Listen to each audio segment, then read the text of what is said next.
night in Max's room, a forest grew. And grew. What's that? A forest in his room. He's laughing. And grew until his ceiling hung with vines, and the walls became the world all around. I know, it's so exciting.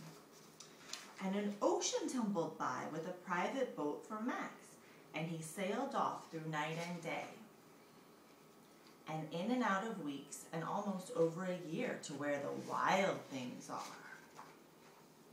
And when he came to the place where the wild things are, they roar their terrible roars, and gnash their terrible teeth, and roll their terrible eyes, and show their terrible claws.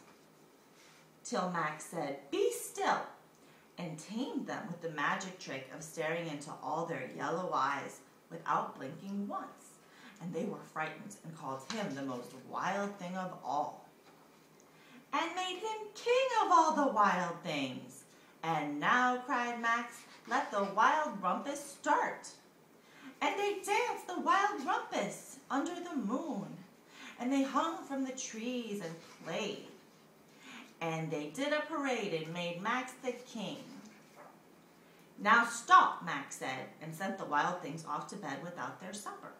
And Max, the king of all the wild things, was lonely and wanted to be where someone loved him best of all. Then all around from far away across the world, he smelled good things to eat. So he gave up being king of where the wild things are. But the wild things cried, "Oh, please don't go. We'll eat you up. We love you so." And Max said, "No." The wild things roar their terrible roars, and gnash their terrible teeth, and roll their terrible eyes, and show their terrible claws. But Max stepped into his private boat and waved goodbye, bye-bye,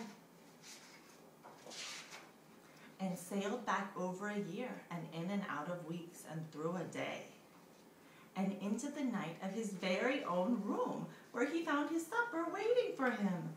Look, he's so tired. And it was still hot.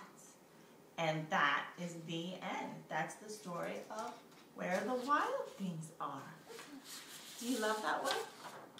Yeah. Yeah, your new book.